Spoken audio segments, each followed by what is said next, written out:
నమస్కారం గురువుగారు.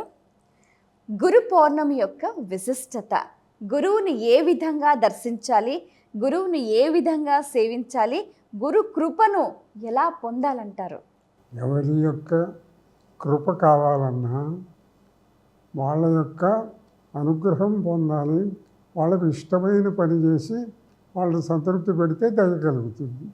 ఇష్టమైన పని ఏది? గురువుకి ఏది ఇష్టము, మీ గురువు గారికి ఏది ఇష్టమో అది చెయ్యాలి. గురువు గారికి ఏమి ఇష్టం ఉంటుంది? ఆయనకి ఏదో పాదసేవ చేస్తే ఇష్టం అనుకుంటే పాద సంవాహన చేయొచ్చు, లేదా ఆయనకు ఇంకేదైనా ఇష్టమైన పదార్థం ఇస్తే సంతోషిస్తాడనుకుంటే ఇవ్వవచ్చు. అని వీటన్నింటినీ మించి గురువు దేని వల్ల సంతృష్టి చెంది కృప ఇస్తాడు అని అంటే, ఈ కుర్రవాడు, ఈ వచ్చినవాడు వీడు నిజమైనటువంటి బ్రహ్మజ్ఞానాన్ని పొందటానికి కావలసిన యోగ్యత కలిగిన వాడు అని తోస్తే అప్పుడు ఎక్కువ కృప కలుగుతుంది. కనుక శిష్యుడు జ్ఞాని కావాలి, విరాగి కావాలి. మామూలుగా ఏంటైతే పండితుడు కావాలి, కవి కావాలి, మహారాజు కావాలి, అవి కావాలి, ఇవి కావాలి అని శిష్యుడు కోరవచ్చు. కానీ గురువు ఏమిటంటే ఎవరిని ఇష్టపడతాడు అని అంటే, తాను దేనిని ఇష్టపడతాడో దాన్ని ఇష్టపడేవాడే శిష్యుడు. తాను దేన్ని ఇష్టపడతాడు? బ్రహ్మ పదార్థం అంటే ఇష్టపడతాడు. శంకరాచార్యులు వారు ఏమన్నారు? నువ్వెవరు అని అడిగితే, సాక్షాత్ శివోహం ఈశ్వరోహం శివోహం అన్నాడు. నేను శివుడిని అన్నాడు. అంటే శివత్వము పొందటానికి కావలసిన అర్హత కలిగిన వాడు నిజమైన శిష్యుడు. ఆ శిష్యుడిలో ఆ అర్హత ఉన్నదా, లేకపోతే మనం కలిగిస్తేనే వస్తుందా అనేటువంటి వాడు గురువు. కనుక గురువుకు కావలసినటువంటిది ఏమిటి అని అంటే, ఒక వ్యక్తికి పండితుడు కావాలని కోరచ్చు, ఇంకో ఆయన మహారాజు కావాలని కోరచ్చు. కానీ ఇక్కడ ఏమిటి అని అంటే, బ్రహ్మజ్ఞానం ఎవడు కావాలో అని కోరుతాడో వాడే గురువు. ఆ బ్రహ్మజ్ఞానం ఇచ్చేటువంటి గురువు అతడు ఈశ్వరుడితో సమానుడు.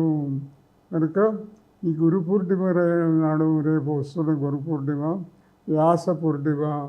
వ్యాసుడు ఉదయించినటువంటి సమయము. అందువల్ల వ్యాస పూర్ణిమ అనేది గురు పూర్ణిమగా వచ్చింది.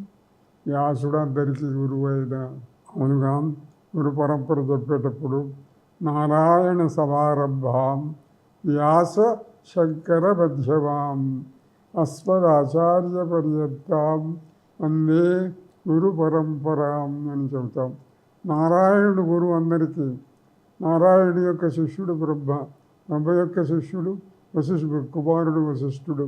ఇట్లా వీళ్ళందరూ ఉన్నారు. అట్లా వ్యాసుడు శంకరుడు. వ్యాసుడు వశిష్ఠుడి యొక్క వంశంలోని వాడు. వ్యాసుడి కుమారుడు శక్తి, శక్తి కుమారుడు పరాశరుడు, పరాశరుడి కుమారుడు వ్యాసుడు.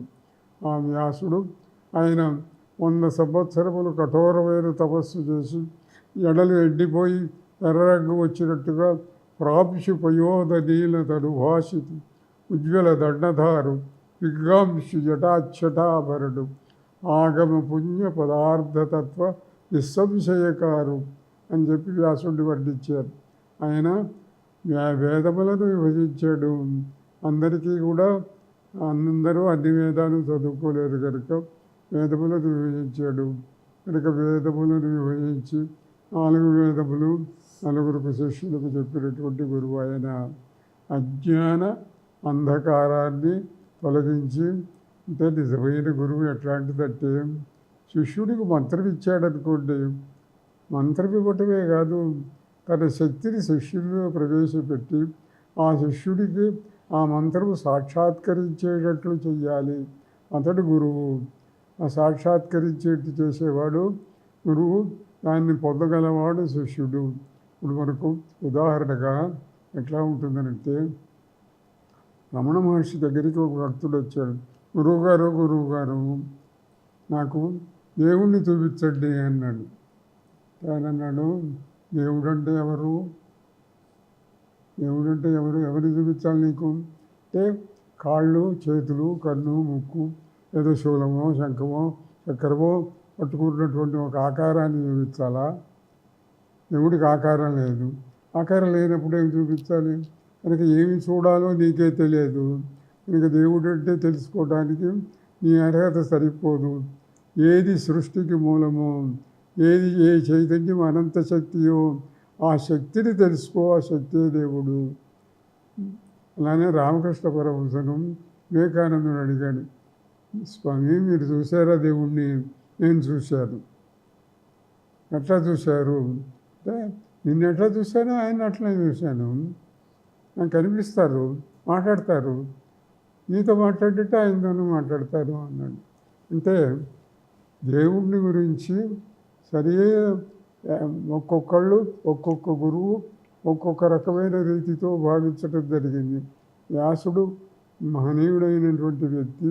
వ్యాసం శుకం గౌడపదం మహాంతం అని చెప్పి, అందువల్ల గురువు శిష్యుడు అనేటువంటిది తెలుసుకోవాల్సినటువంటి పద్ధతి ఏమిటి అంటే, కుమారుని యొక్క తన దగ్గరికి వచ్చినటువంటి శిష్యుడి దగ్గర నుండి అతడిలో ఉన్నటువంటి లోపాలను గ్రహించి లోపాలను సరిదిద్ది గురువు శిష్యుడిని ఉత్తముడైనటువంటి దివ్యజ్ఞానిగా తయారు చేస్తాడు.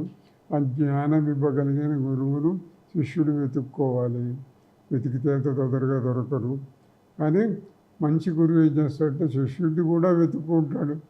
రామకృష్ణుడు నరేంద్రుడిని ఎంపిక చేసినట్టుగా అలా గురువులు శిష్యులు ఎంపిక చేస్తారు. శిష్యులు కూడా గురువులను ఎన్నుకొని వెతికి సరైన గురువులు తెలుసుకొని దానివల్ల కావలసినటువంటి దివ్య జ్ఞానాన్ని పొందుతారు.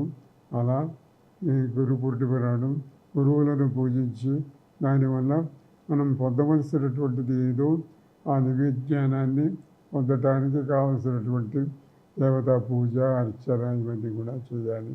అందరూ జపం చేయాలి, ధ్యానం చేయాలి. తండ్రి సక్రమంగా చేయుదురుగాక. శుభమస్తు. నారాయణ నారాయణ. ధన్యవాదాలు గురువుగారు.